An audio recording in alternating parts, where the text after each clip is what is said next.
What would you do if the man who shattered your heart, the man who called you an anchor, holding him back, decided to get married on the one day of the year that was sacred to you both? For Aurora Monroe, that day was October 12th, her wedding anniversary. The invitation wasn't just an insult, it was a declaration of war on her memory. But Declan Peterson made a fatal miscalculation. He assumed his ex-wife was still the broken woman he'd left behind.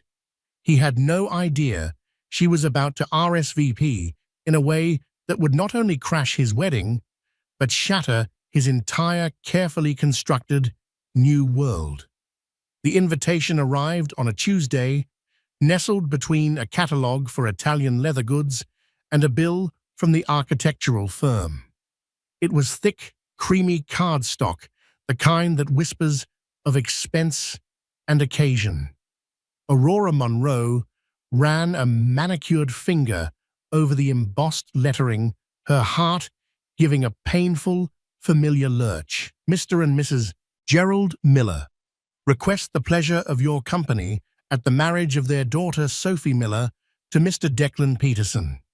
And there at the bottom, the date that felt like a deliberate poisoned dart, Saturday the 12th of October. Their anniversary. 5 years they had been married. 10 years they had been together. October 12th wasn't just a date. It was a cornerstone of her life, a day she had once believed was etched into the stars. Even after the divorce, a messy, brutal affair that had flayed her soul raw, the date remained sacrosanct. She'd spend it quietly, sometimes with her sister, sometimes alone, a day of somber reflection on the woman she used to be. Now, Declan was taking that too. He wasn't just moving on. He was bulldozing the ruins of their shared history to build his new life on top of them. A bitter laugh escaped her lips, sounding foreign in the minimalist quiet of her penthouse apartment overlooking Central Park. Of course he was. It was so quintessentially Declan, grandiose, selfish, and utterly thoughtless. The divorce had been 2 years ago. The words he'd used still echoed in her mind during her weaker moments. You're not ambitious enough, Aurora. You're comfortable. You're an anchor, and I'm a ship meant for the open sea. He had made her feel small, as if her dreams of building her interior design firm brick by painstaking brick were quaint hobbies compared to his vague, bombastic ambitions in the world of finance. He'd painted her as the reason his career hadn't skyrocketed, the quiet domestic weight holding back his ascent. The irony was so thick she could choke on it. In the 2 years since he'd cut the anchor, her firm, Monroe Interiors, had exploded. She'd landed a feature in Architectural Digest, secured contracts with 2 boutique hotel chains, and was now in negotiations to design a series of luxury lofts in Dubai. She wasn't just successful. She was thriving in a way she never could have when a part of her energy was constantly being diverted to soothe his fragile ego. She dropped the invitation on the marble island, the sharp clack echoing in the room. Her phone buzzed. It was a picture message from Maxwell. He was standing on a tarmac in Geneva, a breathtaking backdrop of the Swiss Alps behind him, grinning into the camera. The text read, "Closed the deal. The prototype is officially ours. Celebrating with fondue. Wish you were here. Home tomorrow. J." A genuine smile touched Aurora's lips, the first one since opening the mail. Maxwell Lancaster, the man who had walked into her life 6 months ago like a calm, steady sunrise after a long, violent storm. He was a tech billionaire, a fact he rarely mentioned. And that was the least interesting thing about him.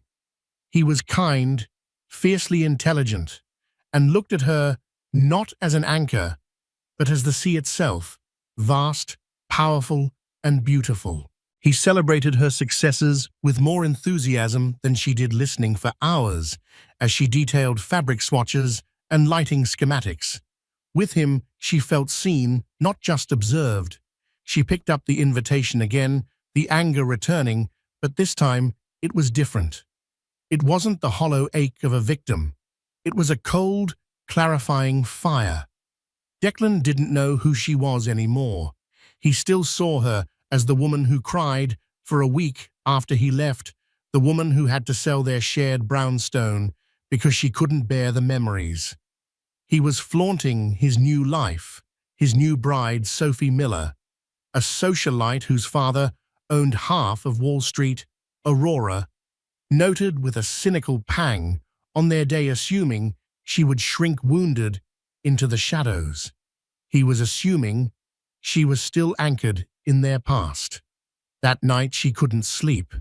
She paced the length of her apartment, the glittering panorama of New York City, a silent witness to her turmoil.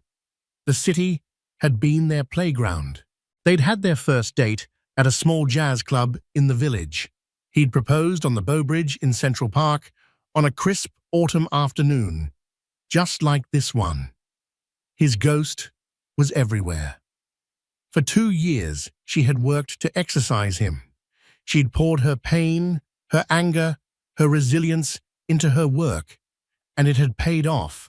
She had built a fortress around her heart with steel and glass and success. But this invitation was a battering ram threatening to breach the walls. Going was out of the question. It was masochistic. It was handing Declan the victory, showing up alone, a spectre at his feast. It would confirm every condescending, pitying glance from his family and friends who had always thought he was too good for her. Not going felt like defeat. It felt like hiding. It felt like letting him have the final say on what October 12th meant. It would be his wedding day forever. The thought was unbearable. She found herself in her home office, scrolling through the social media profile of Sophie Miller. It was a curated gallery of perfection. Skiing in Aspen, yachting in Monaco, charity galas at the Met. Sophie was blonde, beautiful, and radiated the effortless confidence of someone who had never wanted for anything. In one photo, Declan stood beside her, his arm wrapped possessively around her waist. He wore a tailored suit, a smug, triumphant smile on his face. He looked like he'd won. Aurora's finger hovered over a picture of the engaged couple, a professionally shot photo with Sophie's enormous diamond ring prominently displayed. The caption penned by Sophie read, "I can't wait to marry my king and build our empire together. Declan Peterson, you are my everything." His empire, Aurora thought, with a humorless smile. Declan had always talked about his empire, a vague and glorious future that was always just around the corner, always impeded by some external factor, the market, his boss, his supposedly unsupportive wife. The fire within her burned hotter. It wasn't about the man anymore. She felt nothing for Declan but a dull, clinical revulsion. It was about the narrative. He had written the story of their ending, casting her as the villain, the dead weight. He was now writing a new story, a triumphant sequel on the very day that defined their shared history. She would not allow it. She would not be a footnote in the story of Declan Peterson. When Maxwell's car pulled up to her building the next evening, she was waiting.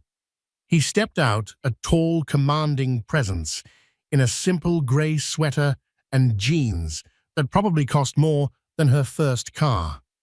He enveloped her in a hug, his scent a comforting mix of expensive cologne and the clean, crisp air of the Alps still clinging to his coat. "You seem tense," he said, his perceptive blue eyes searching hers. "Everything okay?" Inside, she handed him the invitation. He read it, his expression hardening almost imperceptibly. He looked from the cardstock to the date, then back to her face. He saw the storm in her eyes. "The 12th," he said, his voice low, "of all the days in the year." "It's a power move," Aurora said, her voice tight. "It's a final twist of the knife to make sure I know he won." "And what do you want to do about it?" Maxwell asked. He didn't offer platitudes. He didn't tell her to ignore it or that Declan wasn't worth her energy. He knew she was past that. This was something different. "I was going to throw it away. I was going to book a spa day, fly to Paris, anything to pretend it isn't happening," she admitted. "But it feels like letting him win. It feels like I'm still letting him dictate my life, even in his absence." She looked at Maxwell, at his calm, unwavering face. "He thinks I'm still the person he left. He thinks I'm alone, struggling, a comfortable little designer. He has no idea who I am now." A slow smile spread across Maxwell's face. It was the smile he got when he was about to solve a complex coding problem or outmaneuver a corporate rival.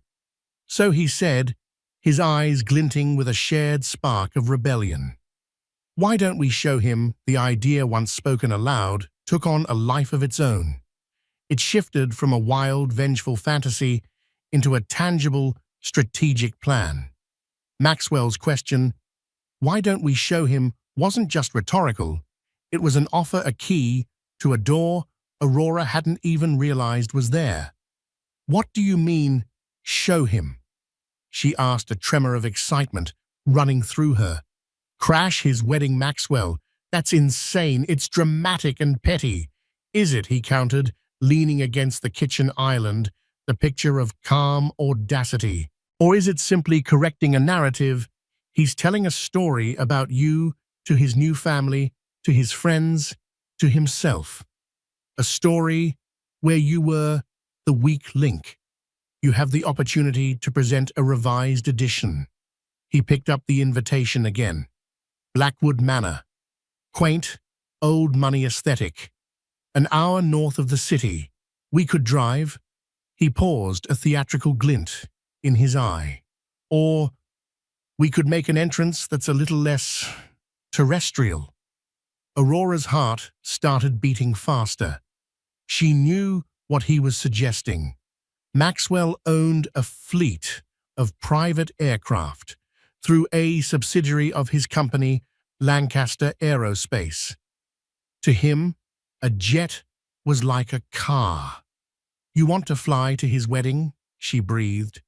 "The manor has a heliport, but it's small, barely fit for a Bell 429, Maxwell mused, already scrolling on his phone. "However, there's a private airfield less than 10 miles away. Ample runway for the G700. We could be there wheels down in under 20 minutes from Teterboro." The Gulfstream G700, Maxwell's newest acquisition, a flying masterpiece of engineering and luxury that he often called his sky office. The thought was so audacious, so utterly beyond the realm of anything Declan could possibly conceive of, that Aurora laughed, a real deep laugh that broke the tension in her chest. He would have a complete and total meltdown, she said, the image flashing in her mind. "That's a potential side effect," Maxwell said, with a straight face. "But that's not the point. The point, Aurora, is for you to walk into that place, not as Declan Peterson's sad ex-wife, but as Aurora Monroe, the woman you are today.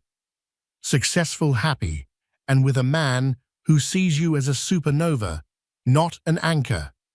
It's not about revenge. It's about closure, on your terms." His words sliced through her remaining hesitation. He was right. This wasn't about being petty. It was about reclaiming her own story. It was about showing up for herself, proving to the one person who mattered her that the ghosts of the past had no power. "Okay," she said the word, feeling momentous. "Let's do it." The next 10 days were a whirlwind of focused preparation. It felt less like planning a party crash and more like a military operation, with Maxwell as the general and Aurora as the commander on the ground. First, the dress. Aurora knew it couldn't be just any dress. It had to be a statement. She didn't want a revenge dress in the classic sense, not something overtly sexy or attention-seeking. She needed something that spoke of power, elegance, and untouchable grace. She called in a favor with a designer friend in Milan, a woman whose couture gowns were usually reserved for red carpets and royalty. She explained the situation vaguely at first. "I have an event. I need to make an impression." What kind of impression, the designer Isabella had asked over a video call. "Like I own the world, but I'm too busy to be bothered with the paperwork," Aurora replied. Isabella had cackled with delight. "Say no more, my darling. I have the perfect creation." 3 days later, a custom-fitted gown arrived by courier. It was a masterpiece of midnight blue silk that seemed to drink the light. It was cut with architectural precision, a high neckline, long sleeves, and a column silhouette that draped over her body like liquid moonlight. The only embellishment was a cascade of tiny diamond-like crystals scattered across one shoulder, as if she had brushed against a nebula. It was breathtaking. It was perfect. Next, Maxwell handled the logistics. He arranged for the jet, the pilots, and a gleaming black Rolls-Royce Phantom to be waiting at the private airfield near Blackwood Manor. "Subtlety in motion," he called it. "Are you sure you want to do this?" Aurora asked him one evening as they sat on her balcony sharing a bottle of wine.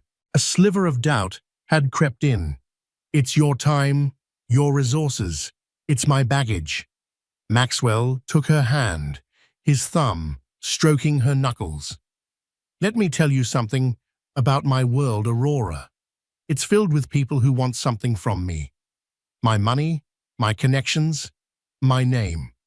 It's a constant transaction. With you, it's different. You want my time. You want my heart. You let me into your world, your baggage included. Helping you close this chapter isn't a chore. It's a privilege. Besides," he added with a wink, "I've always wanted to see a narcissist's face when his carefully constructed reality implodes. I'll bring popcorn." His unwavering support was her armor. With him by her side, she felt invincible. The day before the wedding, a package arrived for her. It was a small, velvet box from Maxwell. Inside, nestled on a bed of satin, was a necklace. It was a single, impossibly large, pear-cut sapphire suspended from a delicate platinum chain. It was the exact shade of her dress. Her breath caught. It was a museum-quality piece. "Maxwell, this is too much." He called her the moment he knew she'd received it. "It's not too much," he said, his voice warm. "It's a reminder. That man gave you costume jewelry and empty promises. I just wanted you to wear a piece of the sky." On the morning of October the 12th, Aurora woke up, not with the familiar dread, but with a strange electric calm. There was no sadness, no painful nostalgia. It was just a date. A day for a new memory to be forged. She spent the morning at her office, signing off on the Dubai project drafts. Her focus was sharp, her mind clear. She was Aurora Monroe, CEO of a thriving company. Declan Peterson was a footnote from a previous chapter. By late afternoon, the transformation began. A hair and makeup artist recommended by Isabella worked silently and efficiently. Her hair was swept up into a sleek, intricate chignon. Her makeup was understated but striking, emphasizing her eyes, making them look like polished obsidian. When she finally slipped into the midnight blue gown, she hardly recognized the woman in the mirror. This was not the girl who had married Declan Peterson. This was not the woman who had crumbled when he left. This was someone else entirely. Someone forged in fire. Maxwell arrived looking impossibly handsome in a bespoke Tom Ford tuxedo. He stopped dead in the doorway, his eyes sweeping over her. Aurora, he breathed, his voice filled with genuine awe. You are transcendent. He held out his hand, and as she took it, he fastened the sapphire necklace around her neck. The cool weight of it against her skin was a final click of a lock, sealing her resolve. Ready to go? He asked. She took a deep breath, meeting his gaze in the mirror. Ready. The flight to Teterboro was silent and swift. As they boarded the Gulf Stream, the sheer scale of the moment hit her. The cabin was larger than her first apartment, all cream leather and polished mahogany. The flight attendant offered them champagne. As the jet engines spooled up with a powerful rising whine, Aurora looked out the window at the setting sun, painting the sky in hues of orange and purple. She thought of Declan down on the ground, probably adjusting his tie, basking in the adoration of his guests, completely oblivious. He thought he was the ship meant for the open sea. He had no idea a hurricane was coming. Blackwood Manor was exactly as Aurora had pictured it, a sprawling Tudor-style estate that tried very hard to project an air of old-world aristocracy. Manicured lawns, ivy-covered stone walls, and a long, winding driveway lined with ancient oak trees. As the Rolls-Royce Phantom glided silently up the drive, Aurora could see the main house ablaze with light, the cheerful sounds of a string quartet drifting through the crisp autumn air. Guests in their finest attire mingled on the flagstone patio, champagne flutes in hand. It was a scene of carefully curated elegance, tasteful, expensive, and utterly predictable. The wedding ceremony was scheduled for 5:30 p.m. Just as the sun began to set, Maxwell had timed their arrival for 6:15 p.m., perfectly positioned to intercept the post-ceremony, pre-reception cocktail hour. It was the moment of maximum social visibility. Their approach, however, had begun 10 minutes earlier. The first sign that something was amiss in the world of Blackwood Manor was a sound. It started as a low, distant hum, a vibration felt more than heard. It wasn't the familiar thwump-thwump of a helicopter, but a deeper, more powerful roar that seemed to come from the sky itself. The string quartet faltered mid-Mozart. Guests paused their conversations, tilting their heads, their brows furrowed in confusion. The sound grew swelling from a hum to a full-throated roar that rattled the antique window panes and vibrated through the soles of their expensive shoes. It was the sound of pure, unadulterated power. Heads turned, eyes scanning the darkening sky. And then they saw it. Banking gracefully over the Hudson River Valley, its landing lights cutting through the twilight, was the sleek, unmistakable shape of a Gulfstream G700. It was impossibly large, impossibly close. It flew with a majestic, predatory grace, its silver fuselage catching the last rays of the setting sun. It was so out of context for this quiet, bucolic setting that it felt like a scene from a movie. The jet didn't land at the manor, of course. It continued its elegant descent towards the private airfield a few miles away, its thunderous passage a herald of something to come. The whispers started immediately. What on earth was that? Did you see the size of it? Whose jet is that? Does someone here know the president? Inside the main hall, Declan Peterson was at the peak of his glory. He had just exchanged vows with Sophie Miller. He was now officially connected to one of New York's wealthiest families. His financial troubles were a thing of the past. He stood with his new wife, his hand possessively on the small of her back, accepting congratulations. His mother, Margaret Peterson, a woman with a perpetually pinched face and disapproving eyes, hovered nearby, beaming with pride for the first time in years. Such a wonderful ceremony, Declan, a guest gushed, and Sophie, You look radiant." Declan's smile was wide and practiced. "Thank you. We're just so thrilled to start our life together. It's a new beginning, a real ascent." He loved that word, ascent.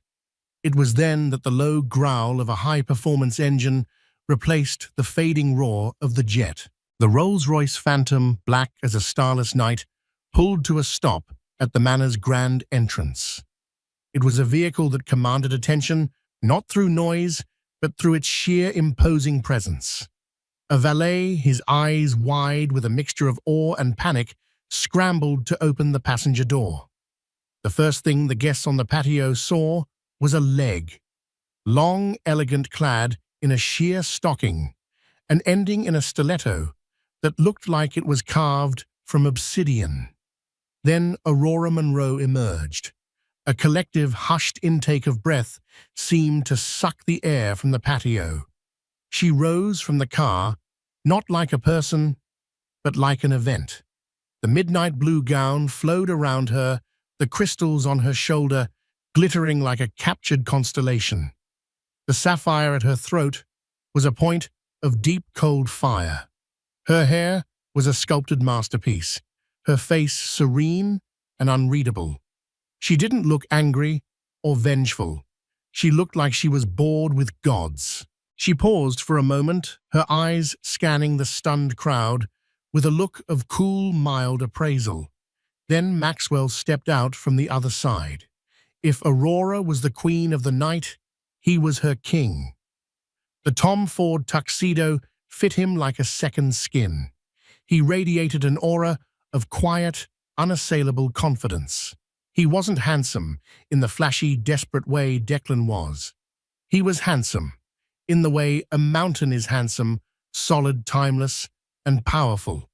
He walked to Aurora's side and offered her his arm, his movements economical and precise. Together, they looked less like wedding guests and more like they had arrived to purchase the entire estate as a weekend getaway. The whispers on the patio turned into frantic, urgent murmurs. "Is that Aurora, Declan's ex-wife? My God, I didn't even recognize her. Who is that with her? He looks important. That dress, that necklace must have cost more than the wedding." Declan had just raised a glass of champagne to his lips when he saw the commotion at the door. He turned, a slight annoyance on his face, expecting a late-arriving cousin. His eyes fell on the couple framed in the grand entryway. The champagne flute slipped from his fingers, shattering on the marble floor with a sound that seemed deafeningly loud in the sudden silence. The blood drained from his face, leaving behind a sickly, pale mask. His jaw went slack. It was a total system failure. His mind simply could not process the data it was receiving. Aurora, that was Aurora, the comfortable, mousy anchor of a woman he had so righteously discarded. And who the hell was the man with her who looked like he could buy and sell everyone in the room? Before his first drink was finished, Sophie, his new bride, followed his gaze. "Declan, darling, what is it?" Her eyes landed on Aurora. A flicker of confusion, then recognition, then a gathering storm of feminine indignation. "What is she doing here?" Aurora and Maxwell began to move, gliding through the parted sea of guests with an unhurried grace. They weren't crashing. They were gracing the event with their presence. Aurora's eyes finally found Declan's across the crowded room. She gave him a small, polite smile, a smile one might give to a vaguely familiar waiter. They reached the shell-shocked groom, the broken glass crunching under Maxwell's impeccable shoes. Ignoring the furious glare of the bride and the horrified gasp of her new mother-in-law, Aurora stopped directly in front of her ex-husband. She tilted her head, her expression one of pleasant curiosity. "Declan," she said, her voice calm and clear, cutting through the silence of the room. "What a lovely party! You should have told me you were having one." The silence that followed Aurora's words was thick and heavy, broken only by the frantic internal calculations happening behind Declan's eyes. He looked from Aurora's impossibly serene face to Maxwell's cool, observant gaze, and then back to the shattered champagne flute at his feet. It was a perfect metaphor for his state of mind. His first instinct was aggression, the cornered animal's response. "Aurora, what the hell are you doing here? You weren't invited." His voice was louder than he intended, a raw, panicked edge to it. Aurora raised a perfectly sculpted eyebrow. "Oh, I must have been mistaken." She feigned a look at the invitation she wasn't holding. "My apologies. We were in the neighborhood and saw the lights. We can certainly leave if we're intruding." It was a masterful stroke. She was offering him an out, a way to de-escalate, but it was an out that required him to publicly ask her to leave her who looked like a goddess, accompanied by a man who radiated influence. To do so would make him look petty and insecure. Maxwell, who hadn't said a word, simply watched Declan, his expression unreadable, but his presence immense. He was a silent checkmate on the board. Sophie, the bride, had no such compunctions. "I think you should," she hissed, stepping forward. Her white dress was a stark contrast to Aurora's dark silk. "This is my wedding day. You have no right to be here." Aurora finally turned her gaze to Sophie, and for the first time, a flicker of something not pity, but perhaps a detached empathy, entered her eyes. "Sophie, isn't it congratulations? He's all yours." The words were simple, but the delivery was devastating. She said it with the weary magnanimity of someone giving away a used piece of furniture. The insult was so subtle, so elegantly delivered, that Sophie was left momentarily speechless, unsure of how to even process it.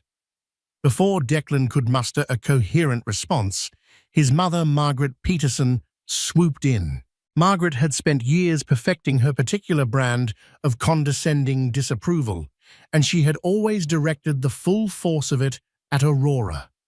"Aurora, I knew you had no class, but this is a new low." Margaret spat, her voice a venomous whisper. "To show up here trying to ruin your ex-husband's happiness, it's pathetic." This was the moment Aurora had dreaded, the confrontation with the woman who had made her feel inadequate for a decade. But the old fear was gone, replaced by a crystalline clarity. "Hello, Margaret." Aurora said, her tone even and cool. "You look well." Anger is clearly a preservative. She glanced at Maxwell. "Darling, this is Margaret Peterson, Declan's mother. She was instrumental in the success of our marriage." Maxwell extended a hand. "A pleasure to meet you, Mrs. Peterson." Maxwell Lancaster. The name landed in the charged atmosphere like a dropped anvil. Lancaster, as in Lancaster Aerospace, as in Lancaster Innovations, as in one of the 10 richest self-made men under 40 in the world. Even Margaret, in her bubble of suburban snobbery, knew that name. Her jaw, which had been set in a line of righteous fury, went slack. Her eyes widened, flicking from Maxwell's hand to his face, and then to Aurora, who was now linked with him. The equation did not compute.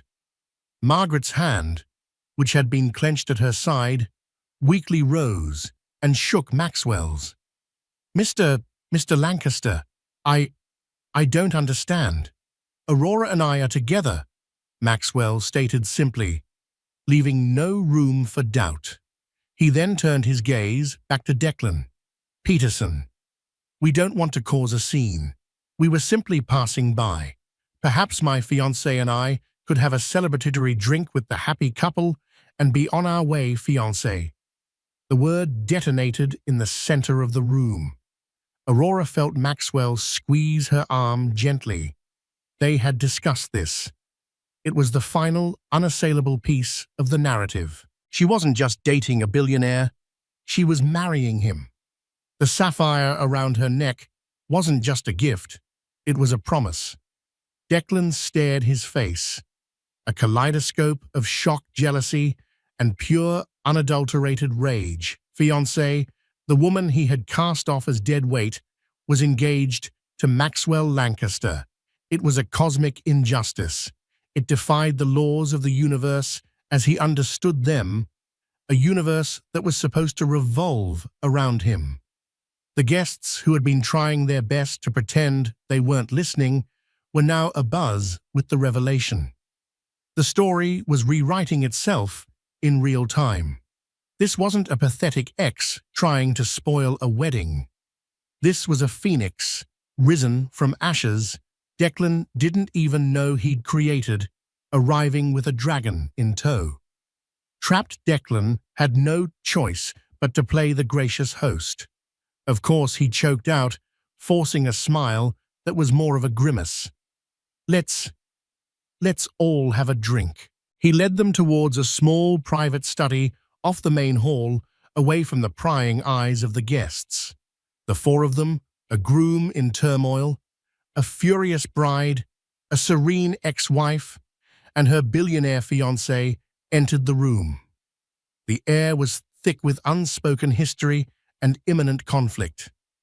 Declan poured himself a large scotch and downed half of it in one gulp. He finally found his voice, a low accusatory growl directed at Aurora. "This is a game to you, isn't it? Showing up like this with him." He gestured dismissively at Maxwell. "To rub my face in it." "Your face?" Aurora asked, genuinely curious. "Declan, why would you assume my life still revolves around you? I came here tonight to close a door. You chose to have your wedding on October 12th. You must have known I'd see the invitation. Did you expect me to sit at home and cry? Is that the role you assigned me? I expected you to have some decency," he shot back. "And was it decent to tell me I was an anchor?" she replied, her voice dropping, losing its public coolness and taking on a sharper, more personal edge. "Was it decent to dismantle my self-worth so you could walk away guilt-free? I spent years believing you, Declan. Believing I was the reason you weren't soaring." It was the truth he insisted, his desperation making him reckless. "Look at you now. You only managed this." He waved a hand at her dress, her necklace, "because you latched onto someone richer. It's the same thing. You're just a more expensive anchor now." It was a fatal mistake. The insult was so crude, so revealing of his own transactional worldview that it hung in the air, ugly and pathetic. Before Aurora could even respond, Maxwell stepped forward slightly. He didn't raise his voice. He didn't have to. "Mr. Peterson Maxwell," began his voice, a quiet, lethal calm. "You seem to be under a few misapprehensions. When I met Aurora, she was already the CEO of a multi-million-dollar design firm that she built from the ground up with her own talent and grit. She had already secured the Dubai contracts that I assure you are worth more than this entire estate. I am not the source of her success. I am merely the man lucky enough to be by her side. You, on the other hand..." Maxwell paused, letting the silence stretch. He gave Declan a slow, deliberate, head-to-toe look of appraisal, the kind one gives to a faulty piece of equipment. "I've seen your file," Maxwell continued, his voice dropping even lower. "When Aurora mentioned your name, my security team did a routine background check. It's standard procedure for anyone who enters our lives. The debt from your failed crypto ventures, the margin calls you barely met by borrowing against your parents' retirement fund. Your ascent in finance seems to have been more of a free fall." Declan's face went from pale to ashen. He looked like he'd been physically struck. "You have no right. Don't talk to me about rights." Maxwell cut him off, the steel in his voice, now unmistakable. "You left a woman like Aurora and you tried to break her spirit on the way out. Now you stand here in a suit probably paid for by your father-in-law, in a venue paid for by your father-in-law, about to accept a job you didn't earn from your father-in-law, and you have the audacity to call her an anchor. Every word was a perfectly aimed shot. Sophie, who had been watching with righteous anger, now had a flicker of confusion and doubt in her eyes. She looked at Declan, then at Maxwell, then back at Declan, searching his face for a denial. She found none. She only saw the panicked, guilty sweat beading on his forehead. The first crack in the facade of her perfect king had appeared, and it was starting to spread. The silence in the study was no longer just tense. It was suffocating. Maxwell's words hung in the air, each one a damning indictment that stripped away Declan's carefully constructed persona. Declan stood exposed not as a titan of industry, but as a desperate man in a rented suit. Sophie was the first to break the silence. Her voice was small, uncertain, a stark contrast to her earlier fury. "Declan, what is he talking about? What debt?" Declan rounded on her, his panic curdling into desperate anger. "He's lying.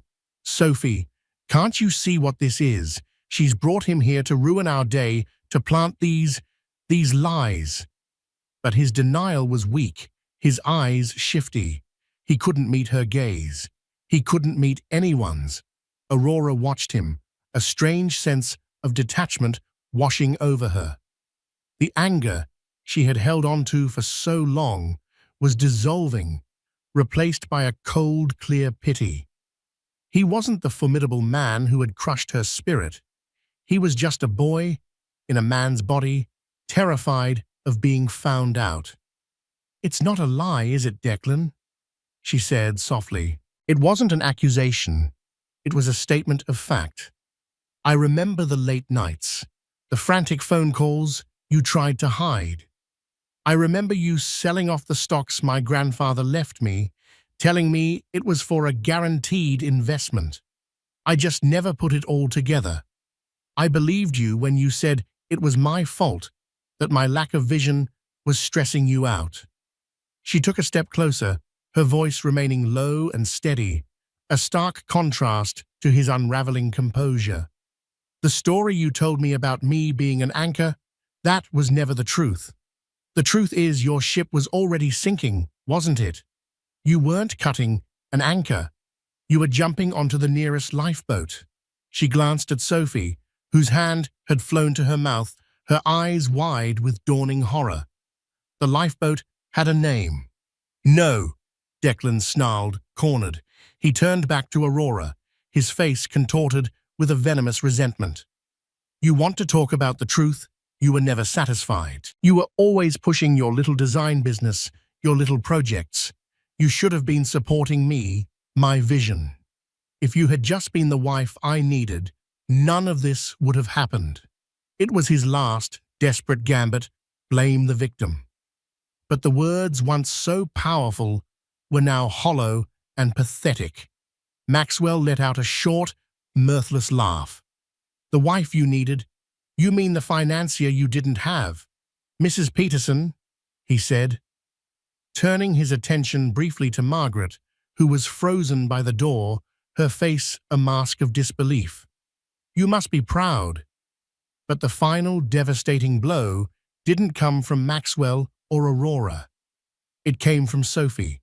Her initial shock had hardened into a cold, terrifying clarity.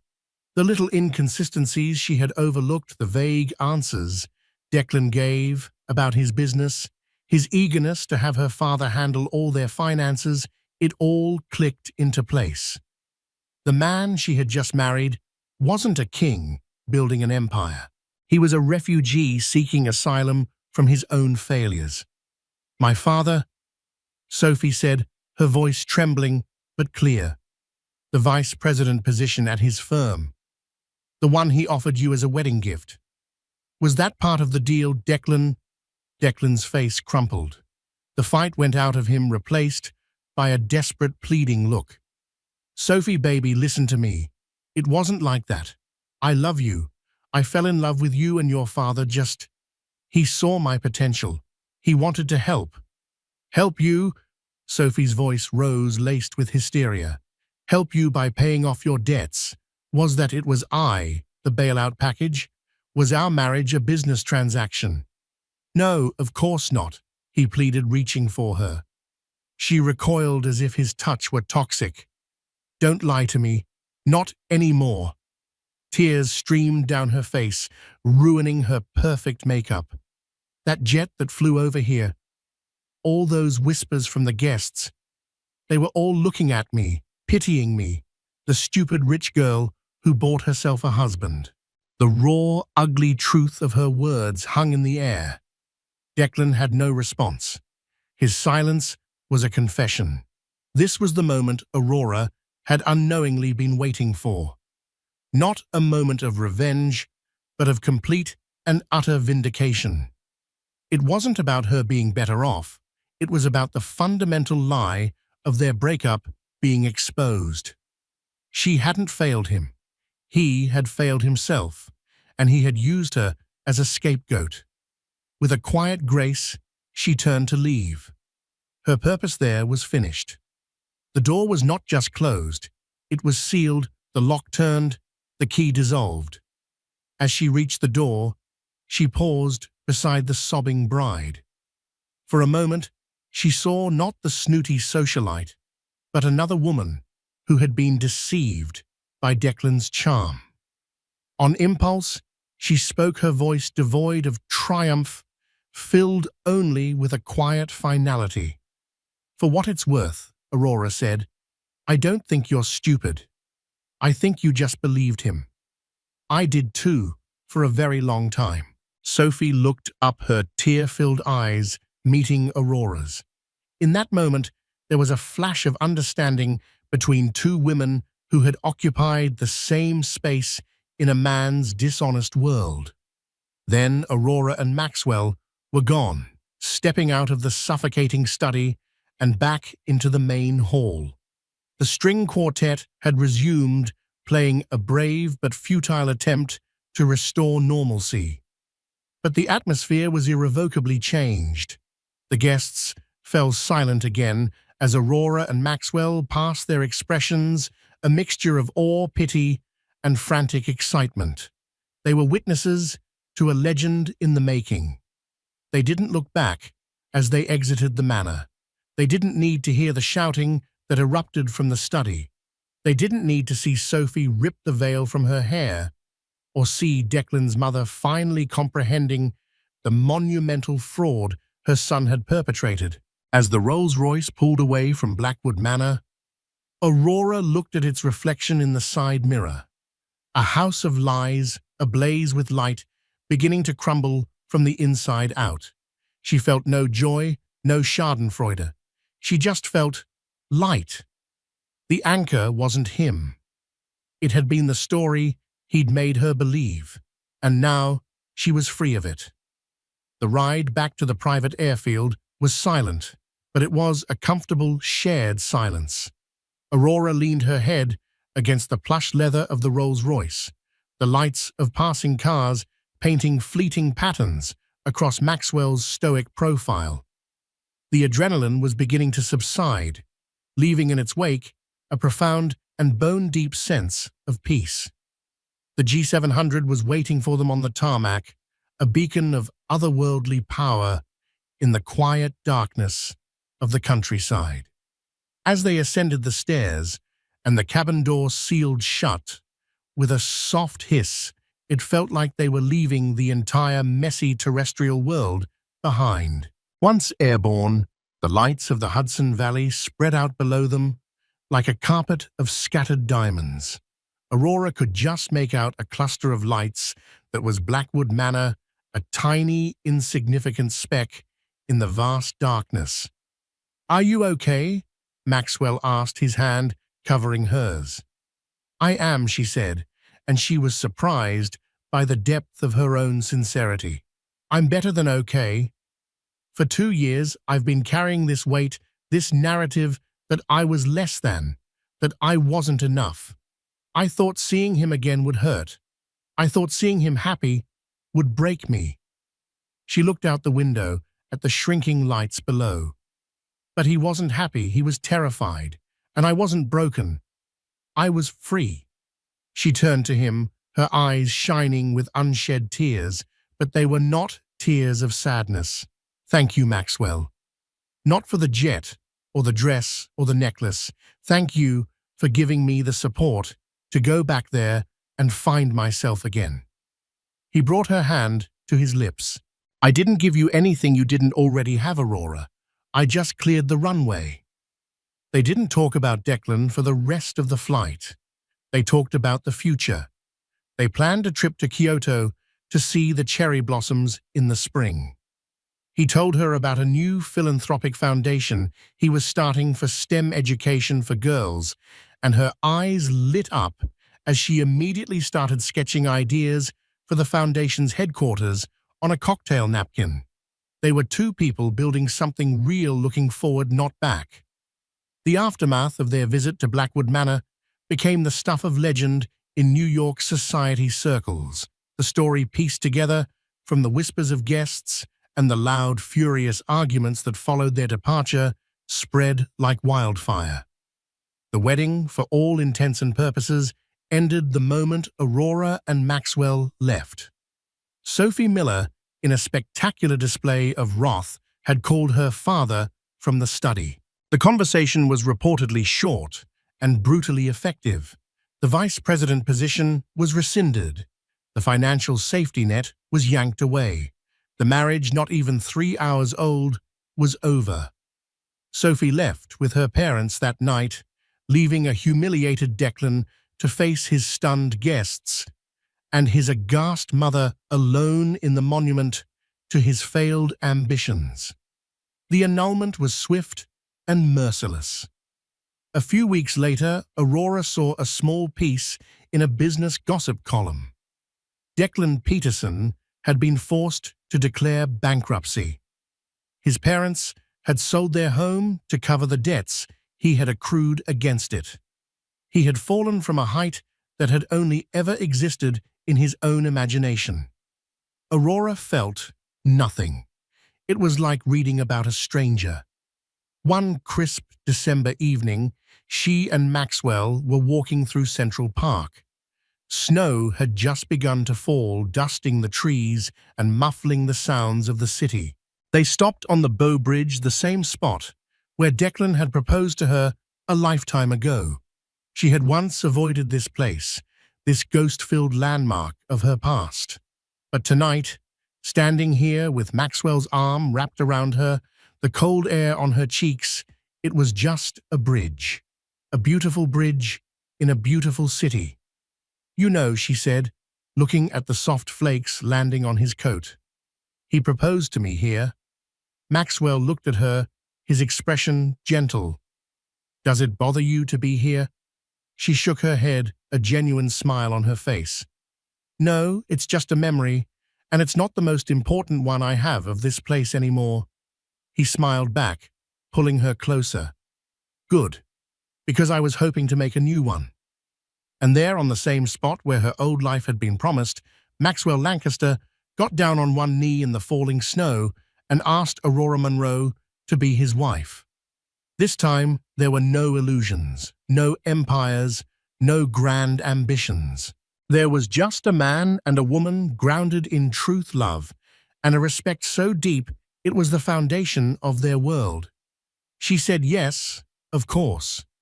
Her answer was as quiet and sure as the falling snow, a promise of a future that wasn't about ascending, but about being truly, deeply, and unshakably home. Aurora's story isn't just about a dramatic wedding crash. It's about rewriting your own narrative. It's about realizing that the people who try to define you are often just projecting their own failures and insecurities. She didn't need a billionaire or a private jet to be powerful. She already was. The grand entrance was just her finally choosing to see herself the way the world was about to. Her real victory wasn't Declan's downfall but her own liberation from a story that was never truly hers. What did you think of Aurora's ultimate power move? Have you ever had a moment where you had to take back your own story from someone else? Let us know your thoughts in the comments below. We read every single one. If this story of strength and vindication resonated with you, please give this video a thumbs up. Share it with someone who needs to hear that their past does not define them, and make sure you subscribe and hit that notification bell. You won't want to miss the next real-life drama we have in store. At the most exclusive charity ball of the year, one man made a fatal mistake. He thought his ex-wife was a ghost from a past he'd successfully buried under a mountain of social media posts and public adoration for his new influencer fiancé. He paraded his new life like a trophy, intending to rub her face in what she'd lost. But he failed to notice the quiet, unassuming man by her side. He didn't realize that while he was busy trying to own the room for a night, her date was about to own the entire building. This isn't just a story of revenge. It's a story about the deafening silence of true power in a world obsessed with empty noise. Sophia Hayes considered the invitation for the third time. The thick, cream-colored cardstock felt heavy in her hands, its embossed silver lettering shimmering under the warm light of her small, meticulously organized apartment. The annual Phoenix Ball for Children's Aid, the Serafina Grand Hotel. It was the event of the season, a place to see and be seen, a glittering constellation of old money, new tech, and the carefully curated fame of the digital age. It was also the last place on earth she wanted to be. 2 years ago, a place like the Serafina was her natural habitat. She had navigated these shark-infested waters with a practiced grace, not as Sophia Hayes, but as Mrs. Leo Vance. She had been the silent partner, the steady hand, the behind-the-scenes strategist who had helped build Leo's boutique marketing firm from a 2-person operation in a cramped office into the Vance lifestyle brand. She'd managed the finances, edited the proposals, and smoothed over the egos of clients he'd nearly alienated with his burgeoning arrogance. She had been the foundation upon which he built his shiny, fragile empire. And then came Skylar Monroe. Skylar wasn't just a person. She was a phenomenon, a cascade of professionally lit selfies, aspirational quotes pasted over stock photos of sunsets, and day-in-the-life vlogs that were as authentic as a $3 bill. With 50 million followers hanging on her every sponsored post, she was the human embodiment of the world Leo desperately wanted to conquer. He hadn't just left Sophia for Skylar. He had publicly rebranded his entire life, erasing Sophia's contributions, as if they were a draft of a post he'd decided not to publish. The divorce had been brutal, not financially, but emotionally. Leo had used his marketing savvy to paint a public narrative. He was the dynamic innovator held back by a quiet, unambitious wife.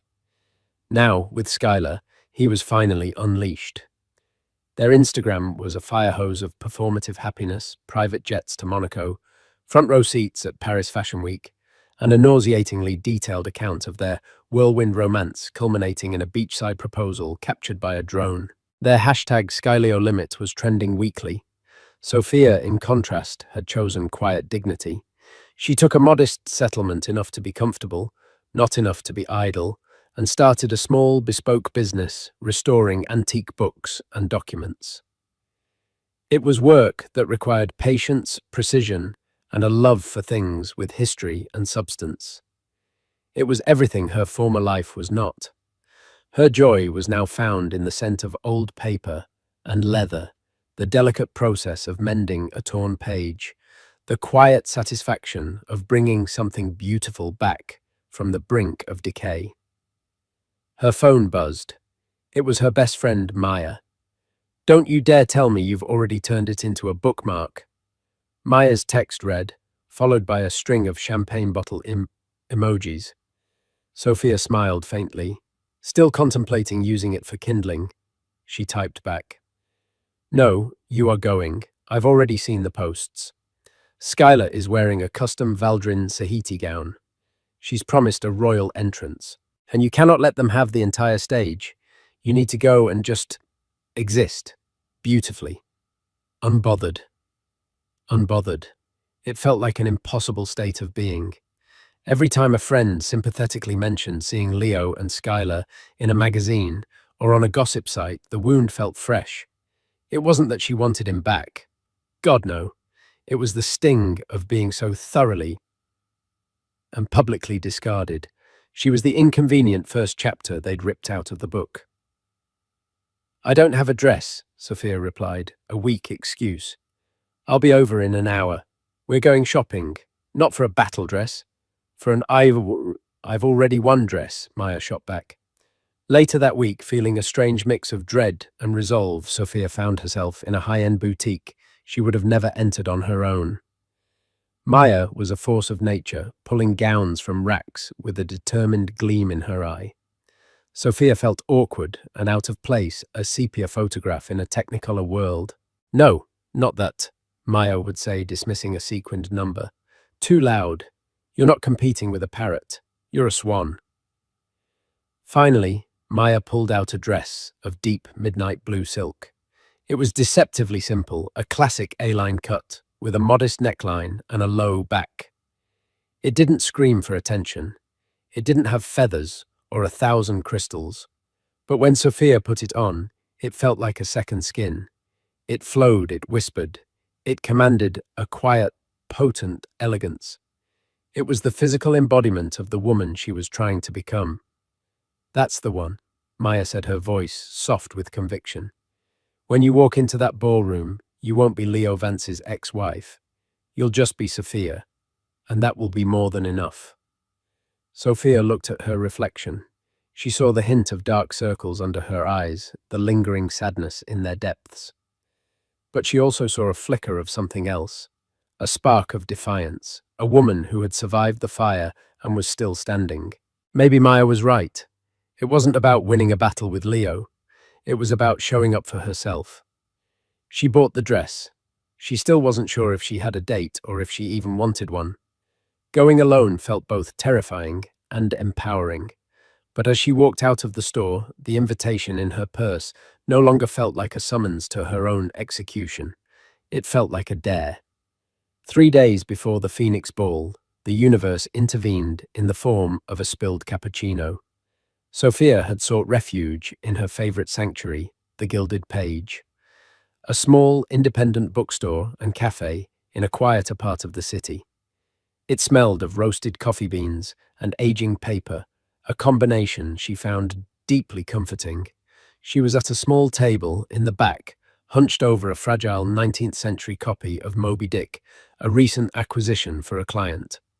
Her tools were laid out with surgical precision, archival tape, powdered eraser, a bone folder. She was so engrossed in her delicate work that she didn't notice the man approaching her table until he was almost upon it.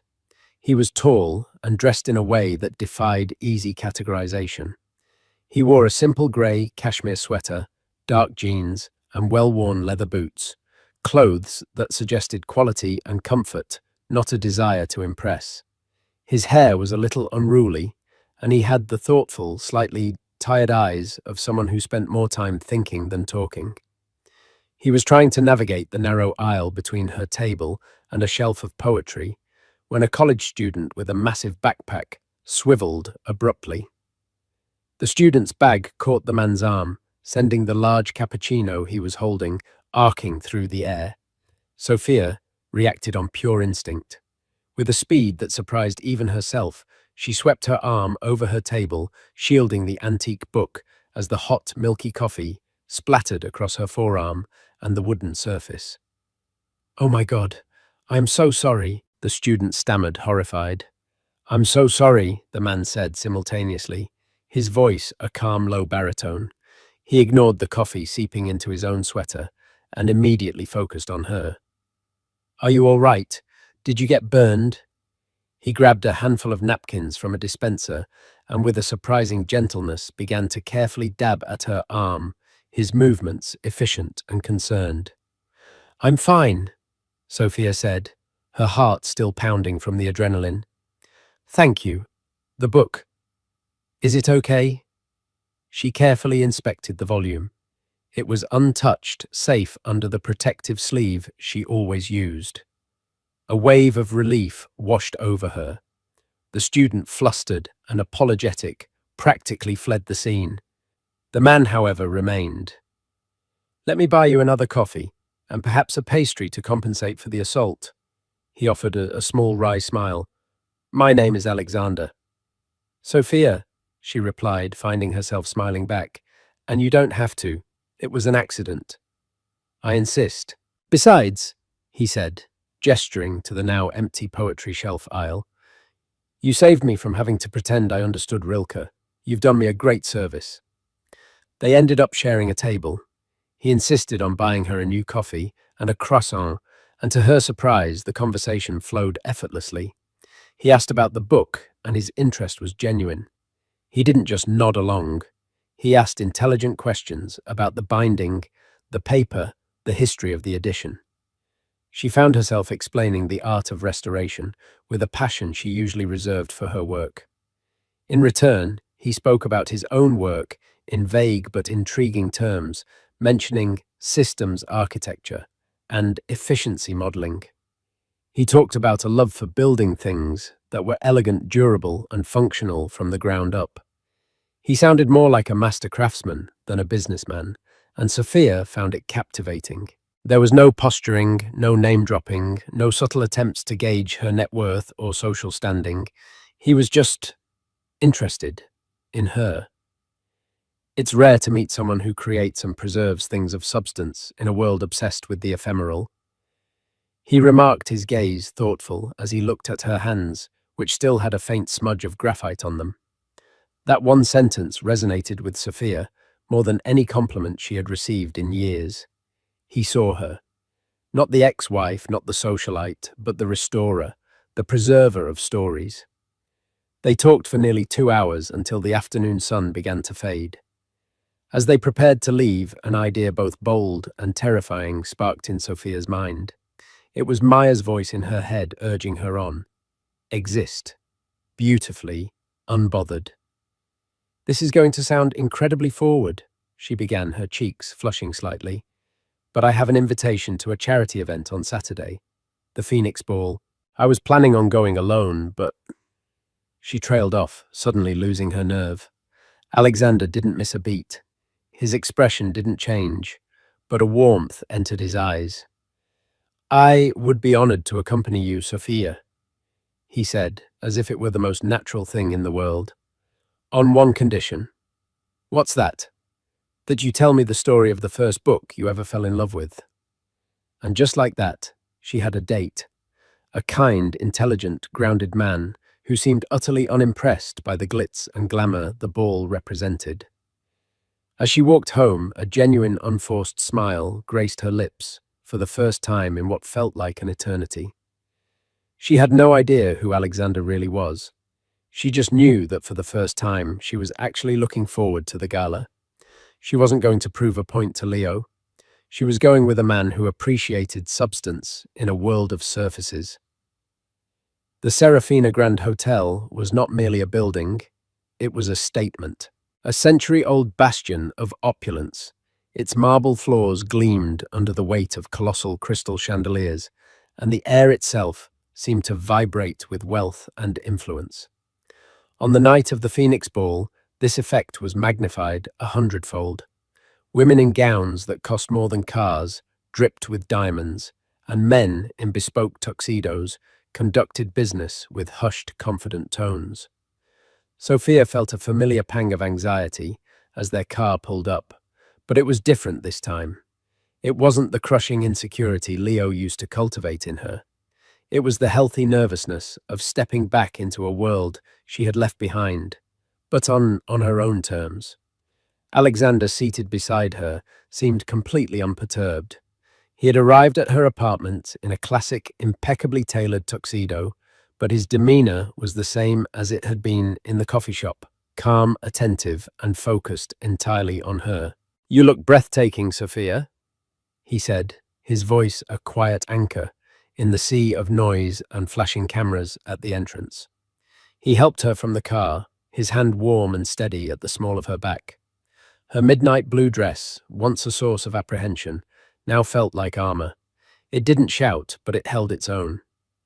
As they walked up the grand staircase, a ripple of recognition went through the crowd, but it wasn't for her. Whispers followed them. Heads turned. Sophia initially assumed they were staring at her, the disgraced ex-wife making a surprise appearance. Then she realized all eyes were on Alexander. The city's power brokers, the tech titans, the stern-faced matriarchs of old families, they were all looking at him, some with awe, some with deference, some with undisguised envy. A portly man in a too-tight tuxedo practically tripped over himself to greet them. "Mr. Sterling, what an unexpected honor. We weren't aware you'd be gracing us with your presence tonight." Sterling. The name clicked in Sophia's mind. Not just Alexander Sterling, the founder and CEO of Ethereum Dynamics, the reclusive tech billionaire who had revolutionized data security. He was a legend, a ghost in the machine of modern commerce, famously private and rarely photographed. He was the kind of man Leo Vance pretended to be in his wildest dreams. Sophia felt a dizzying wave of shock. This was the man who had debated the merits of vellum with her over a croissant. He saw the question in her eyes.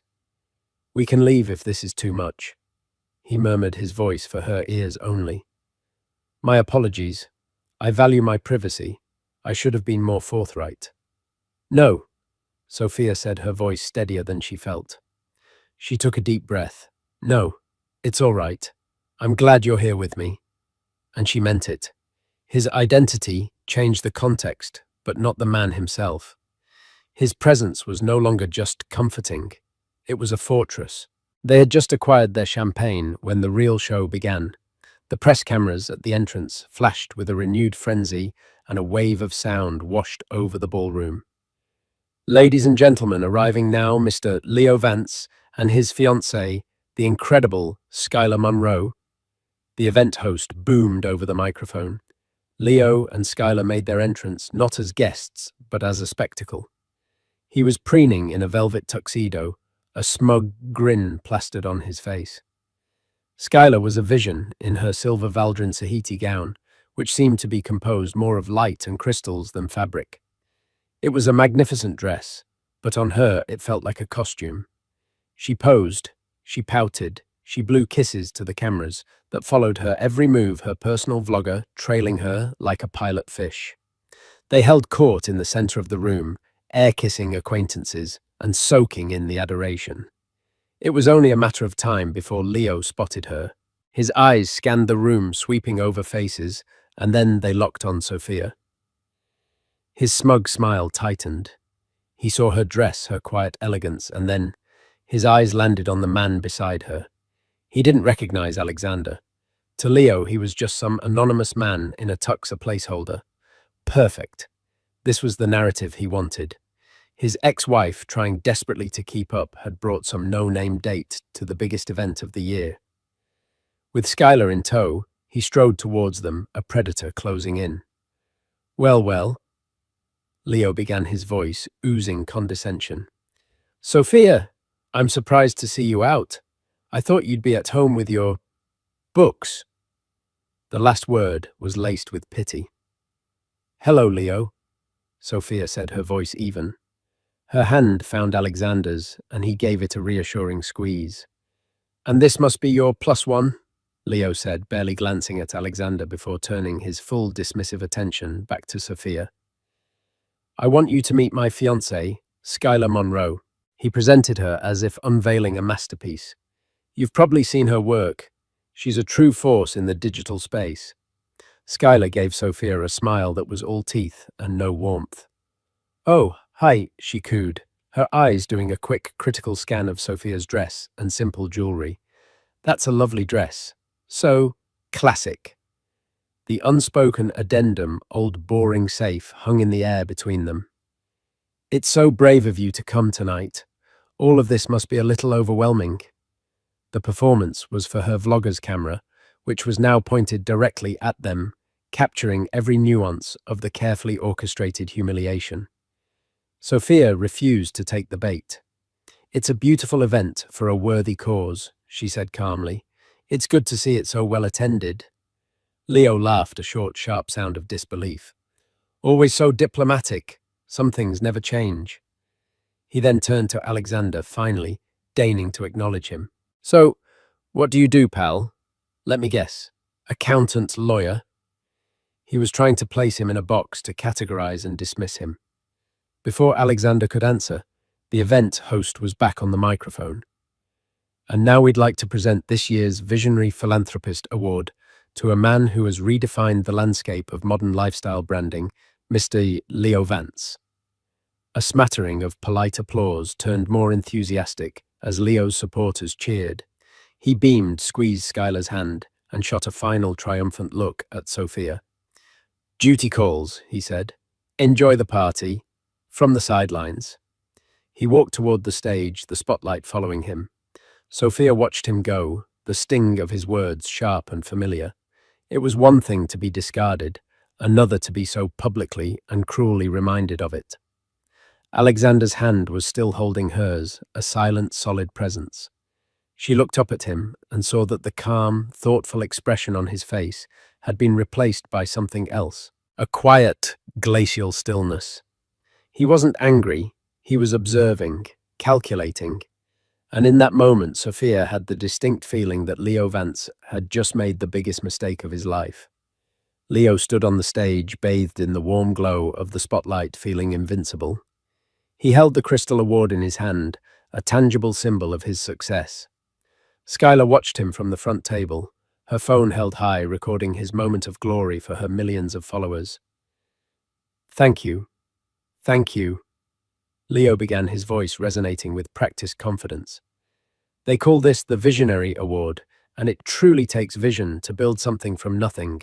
It takes drive, it takes passion, and most importantly, it takes having the right partner by your side. Someone who inspires you, who pushes you to be better, who sees the future and runs towards it with you." He paused, locking eyes with Skylar. "To my incredible fiancée Skylar, this is as much yours as it is mine. You are my inspiration." The crowd applauded. In the background, Sophia stood motionless. Every word was a carefully crafted erasure of her own history. The late nights, the sacrifices, the belief she had poured into him, all of it deleted. She felt a cold knot tighten in her stomach. It wasn't anger anymore.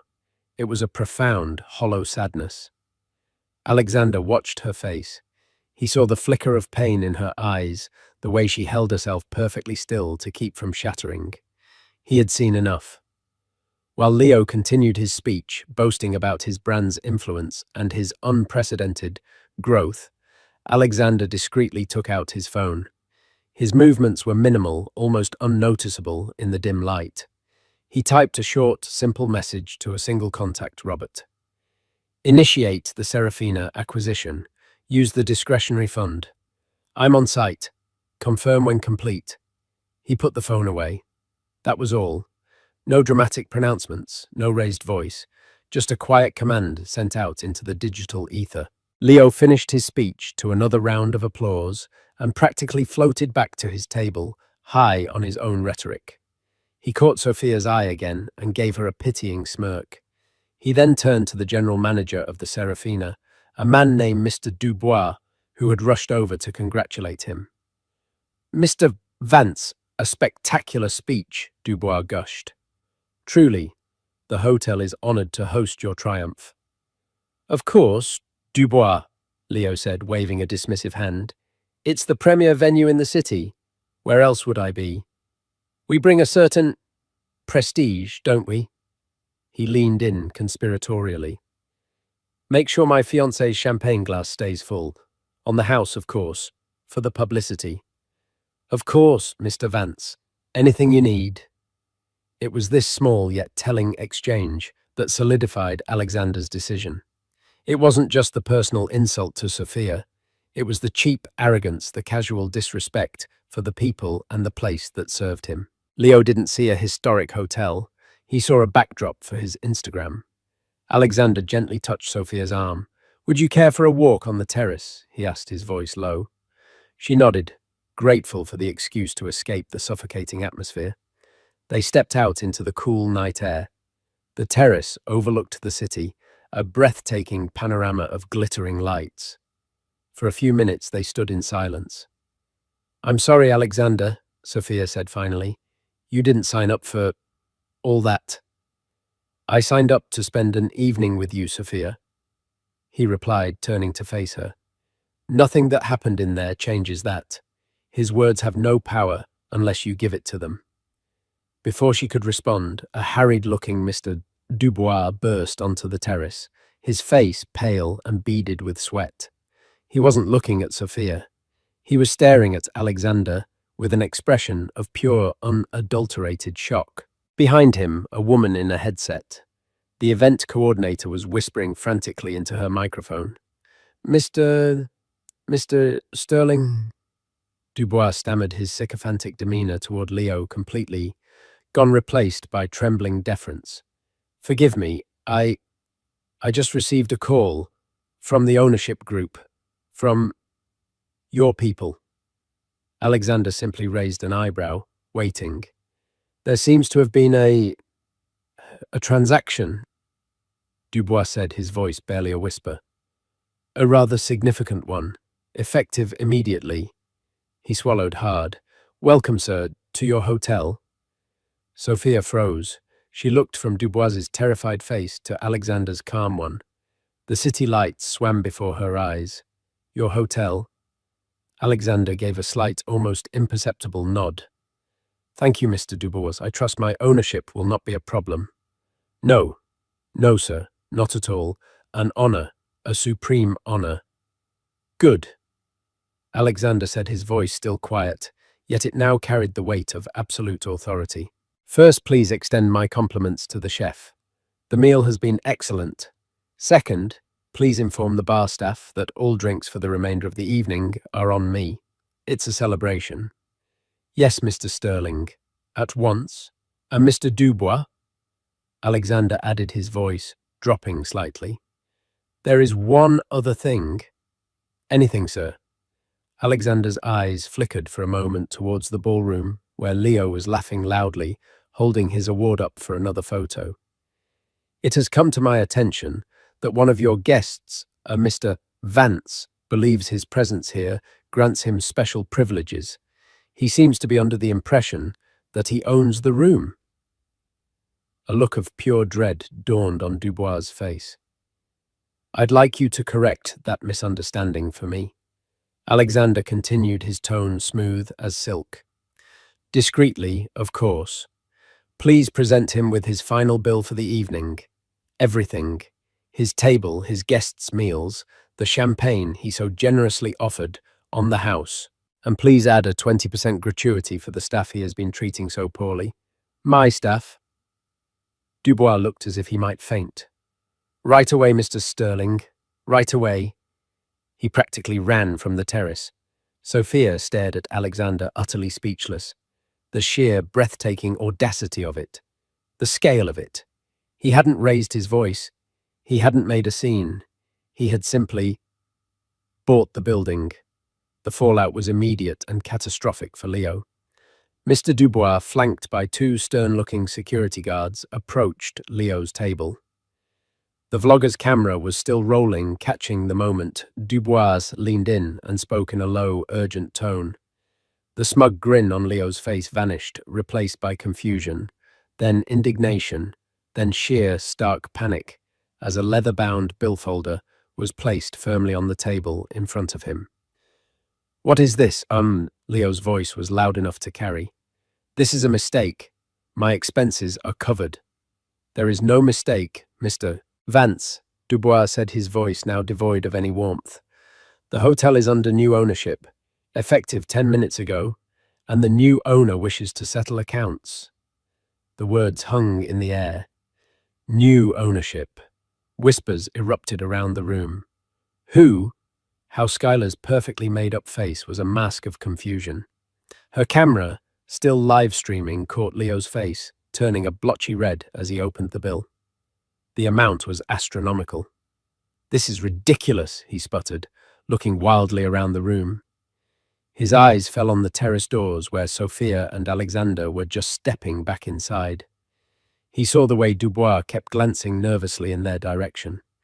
He saw the way the most powerful people in the room were now looking not at him but at Sophia's quiet, unassuming date. And in one horrifying, gut-wrenching moment of clarity, Leo Vance understood exactly what had just happened.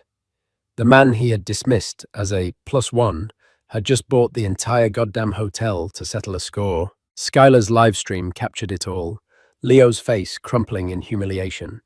The frantic whispers, the collective turning of backs as the inter-social hierarchy of the room seismically realigned in real time. The spotlight that had so recently bathed him in glory now felt like an interrogation lamp exposing him for what he was: a small, loud man who had picked a fight with a giant. His influence, his prestige, his entire curated brand, it all evaporated in the face of one quiet, devastating transaction. The car ride away from the Serafina was silent, but it was a comfortable, contemplative silence. The city lights streaked past the window, a blur of gold and white. Sophia was still trying to process the tectonic shift she had just witnessed. It wasn't just about the money or the power or the spectacular downfall of her ex-husband. It was the way Alexander had done it. It was a checkmate delivered with the quiet precision of a grandmaster, not the boorish gloating of a street brawler. "Are you okay?" Alexander asked finally, his voice cutting gently through her thoughts. She turned to look at him. In the dim light of the car, he was just the man from the coffee shop again. Thoughtful, kind. "I think so," she said, a slow, genuine smile spreading across her face. "I've never seen anything like that in my life." "He was disrespectful to you," Alexander stated simply, as if that explained everything. "I have a low tolerance for bullies." "You bought a hotel, Alexander." The words sounded absurd and wonderful at the same time. He gave a slight shrug, a hint of a smile playing on his lips. "It was a sound investment. The property was undervalued, and the general manager clearly needed a lesson in priorities." He paused, his expression turning serious. "But that's not what matters. What matters is that you never have to feel diminished by him again. His chapter is closed." And in that moment, Sophia knew it was true. The lingering hurt, the sting of his public erasure of her, it was gone. It hadn't been purged by revenge, but by the overwhelming evidence that she had moved on to something so much more real and substantial. Leo's world was a flimsy stage set. Alexander's was the bedrock beneath it. Her victory wasn't in Leo's defeat. Her victory was sitting right next to her. Meanwhile, the digital world was exploding. Skylar, in a moment of panic and flawed judgment, had kept the live stream going far too long. Millions of her followers had watched in real time the exact moment her fairy tale evening imploded. They saw the bill. They saw Leo's apoplectic, helpless face. They saw the pitying and scornful looks from the other guests. The clip was ripped, reposted, and went viral within the hour. The internet, once Leo and Skylar's kingdom, turned on them with merciless speed. The comments section of Skylar's page became a wasteland. OMG, he got owned by his ex-wife's new man. That look on his face when he realized the +1 was a billionaire. Sky is the limit, more like debt has no limit, LMAO. All that talk about being a visionary, and he couldn't even see who was standing right in front of him. This is the best thing I've ever seen. The way the new owner bought the whole hotel just to shut him up. Savage. Quiet savage. The hashtag Serafina Showdown trended worldwide. Memes were born. Leo's face of horrified realization was photoshopped onto everything, from crying cat pictures to stock market crash charts. Skylar's brand of manufactured perfection was shattered by a single brutal dose of reality. Her followers, who had bought into a fantasy, felt cheated. Their adoration curdled into ridicule. The next morning, the consequences bled from the digital world into the real one. The Vance lifestyle brand, which was built entirely on the perception of influence and success, began to crumble. A major athletic wear company that had just signed a seven-figure endorsement deal with Leo and Skylar called to indefinitely postpone the campaign launch. An investor in Leo's latest venture, a high-end men's grooming line, pulled his funding citing concerns about brand integrity.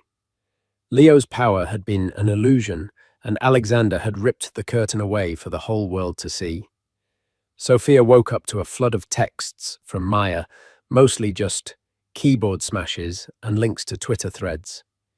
She read a few, a strange sense of detachment washing over her. There was no glee, no triumphant fist-pumping. There was only quiet. The noise that had surrounded Leo for years, the noise he had used to drown her out, had finally been silenced. Later that afternoon, her phone rang. It was Alexander. "I have a proposition for you," he said, his voice warm. "I've just acquired a first edition of Dante's Inferno with original Gustave Doré engravings. It's magnificent, but it has some slight water damage on the cover. It needs an expert, and I was hoping that expert might also be free for dinner tonight." Sophia smiled a real unburdened smile. She looked around her quiet apartment at the books, waiting patiently for her care at the life she had painstakingly rebuilt for herself. It was a good life, a substantive life. "I think," she said, her heart feeling light and full, "I can fit that into my schedule." Her new chapter wasn't about the downfall of her ex-husband or the wealth of her new companion. It was about her passion, her strength, her quiet victory. It was about a woman who had learned to find value, not in the noise of public approval, but in the beautiful, resilient substance of her own story. Weeks turned into a month. The digital shockwave of the Serafina showdown had lasting repercussions. Skylar Monroe attempted a clumsy pivot. She posted a tearful black and white video titled "My Truth," where she spoke about the pressures of living a public life and the pain of seeing her relationship scrutinized. It was a valiant effort to reclaim the narrative, but her audience, now cynical, saw it as just another performance.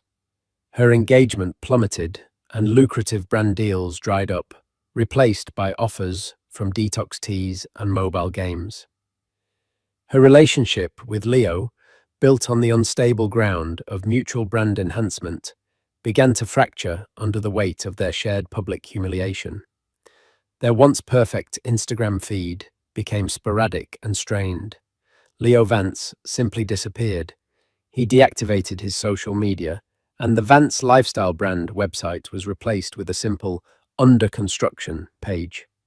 Rumors swirled that he was facing lawsuits from disgruntled investors and had sold his flashy downtown condo at a loss. He had built his identity on a pedestal of perceived success, and when it was kicked out from under him, he had nothing left to stand on.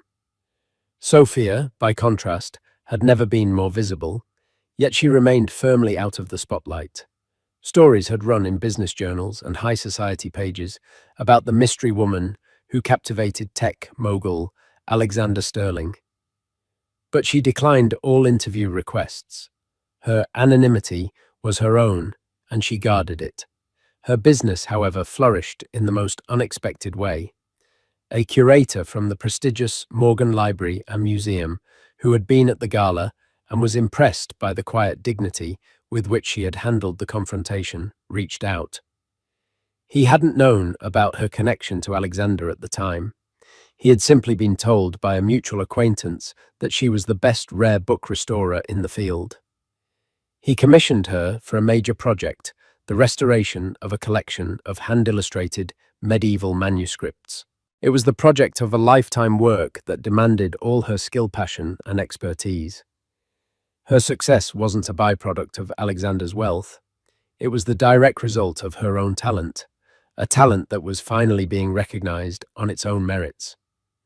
Her relationship with Alexander deepened far from the glare of paparazzi and the opulence of galas. They spent weekends at his understated country estate, not hosting lavish parties, but taking long walks in the woods, reading by the fire, and engaging in hours-long conversations about everything from astrophysics to the history of papermaking. He was fascinated by her mind and her quiet strength. She was drawn to his powerful intellect and the profound kindness that underpinned his every action. He never treated her like a conquest or a trophy. He treated her like a partner.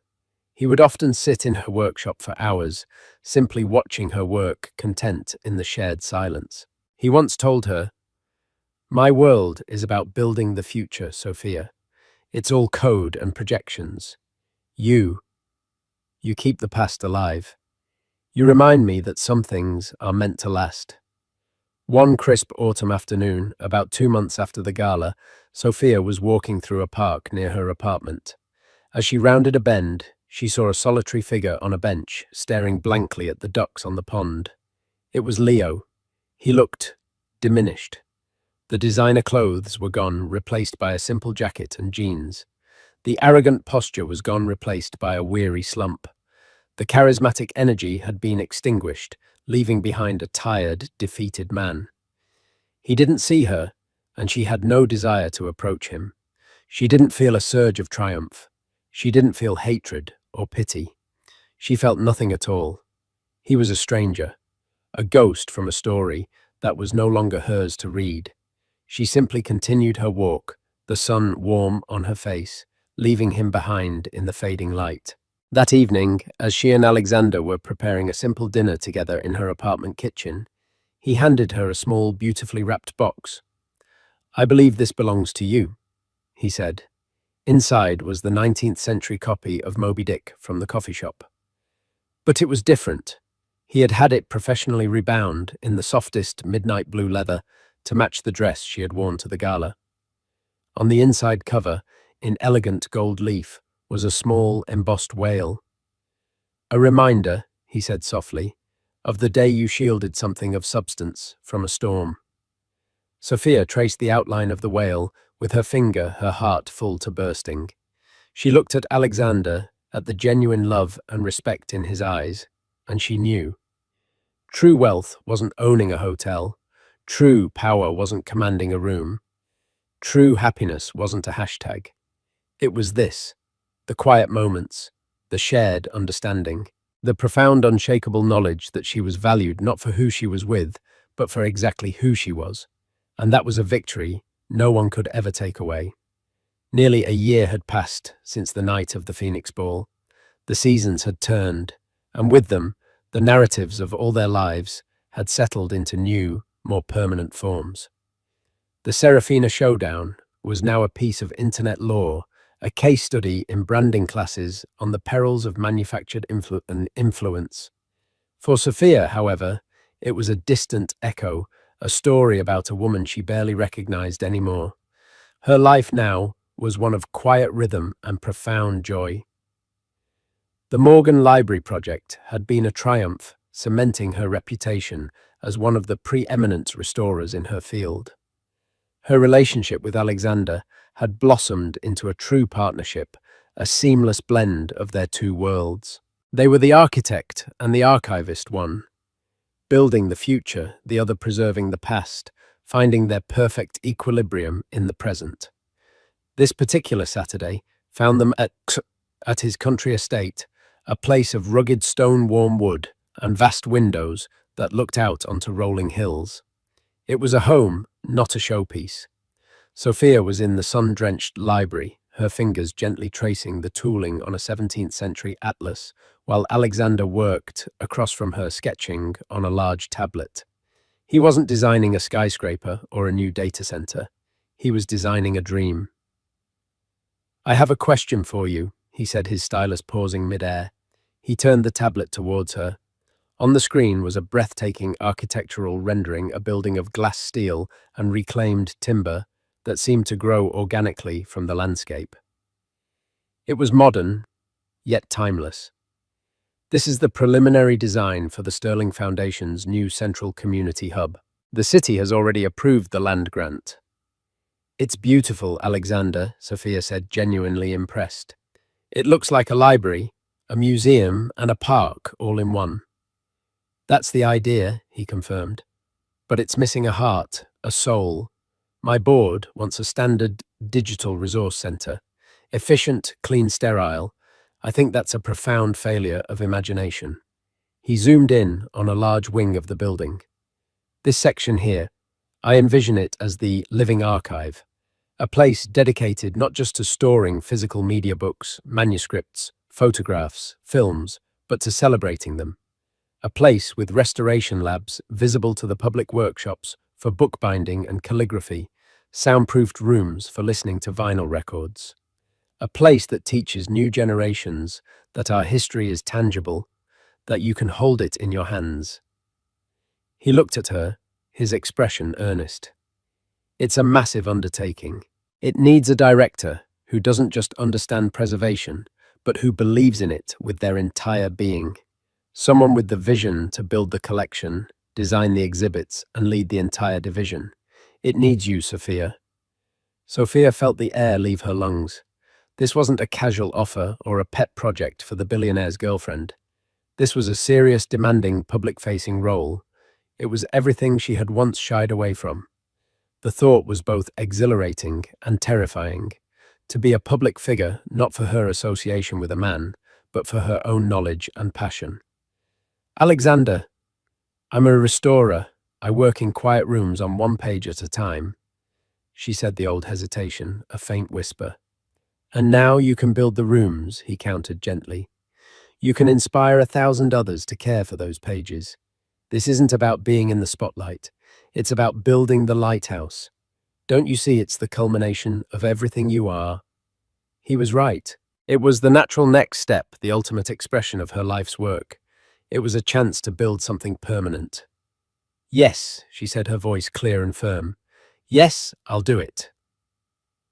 The project, which they began calling The Hearth, moved quickly. As director of the archival wing, Sophia was tasked with acquiring foundational collections. She spent her days meeting with estate planners, collectors, and university librarians, building a library from the ground up. It was during this process that a ghost from her past reappeared, not with a bang, but with a quiet, desperate email. The email was sent to the Foundation's General Acquisitions address. It was from a private art consultant representing a Ms. S. Monroe, who was looking to sell a significant collection of 20th century fashion photography books, including several rare signed first editions by masters like Richard Avedon and Helmut Newton. Sophia stared at the name. S. Monroe. It could only be one person. A quick, discreet inquiry by Alexander's team confirmed it. After her public fall from grace and her breakup with Leo Schuyler Monroe had been forced to liquidate her assets, the photography collection was one of her last valuable possessions. We don't have to pursue it, Alexander told her that evening, his hand covering hers. There are other collections. Sophia thought for a long moment. She remembered the empty performative woman at the gala. She remembered the vicious online comments and the brutal collapse of a life lived on social media. There was no sense of triumph in it anymore, only a grim sadness. No, she said finally. The collection itself is world-class. If the provenance is clean and the price is fair, the Hearth should have it. I'll handle the meeting myself. The meeting was set for the following week at a neutral art gallery downtown. Sophia chose her outfit with care, a simple, professional, grey dress, her hair tied back. She was not Sophia Hayes, the ex-wife, or Sophia Alexander Sterling's partner. She was Ms. Hayes, the director of the archival wing. She arrived first and was examining a painting when Schuyler walked in. The change was jarring. The glamorous, over-the-top influencer was gone. In her place was a young woman who looked her age for the first time. Her hair was its natural colour, pulled back in a simple ponytail. She wore no discernible makeup, and her clothes a plain black turtleneck, and jeans were neat but unremarkable. The biggest change was in her eyes. The confident, challenging gaze was gone, replaced by a deep, weary anxiety. She didn't recognize Sophia at first. She approached, nervously looking for the Foundation representative. "Ms. Monroe," Sophia said, turning to face her. Skylar stopped dead, recognition, confusion, and a wave of pure horror washed over her face. She looked like she was about to bolt. "You," she whispered, her voice barely audible. "Hello, Skylar," Sophia said calmly, extending a hand. "I'm Sophia Hayes. I'm the director overseeing acquisitions for the project. Please, let's sit." They moved to a small seating area. Skylar sank into a chair, her hands clenched tightly in her lap. She wouldn't meet Sophia's eyes. I didn't know it was you," Skylar stammered. "My consultant just said it was a new foundation. I can go." "That isn't necessary," Sophia said, her tone gentle but professional. "I'm here to evaluate the collection. That's all. Tell me about it. Why did you collect these specific photographers?" The question seemed to catch Skylar off guard.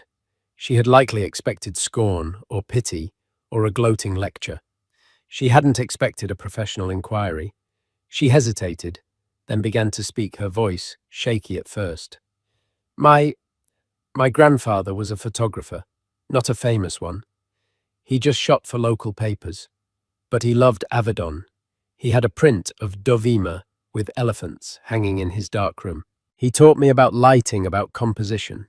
He said a great photo doesn't just show you a person, it tells you their entire story in a single frame. As she spoke, a flicker of genuine passion ignited in her eyes. She talked about Newton's provocative power, about Penn's elegant simplicity. She wasn't reciting talking points. She knew her subject. This collection wasn't just an asset she'd been given. It was something she actually understood and loved. Sophia realized with a jolt that buried deep beneath the vapid influencer was a person with a genuine interest, a story of her own that had been papered over by hashtags and sponsorships. "And Leo," Sophia asked softly, the only time she would mention his name. Skylar flinched, but she answered. "He thought it was a good investment, something to make me seem sophisticated.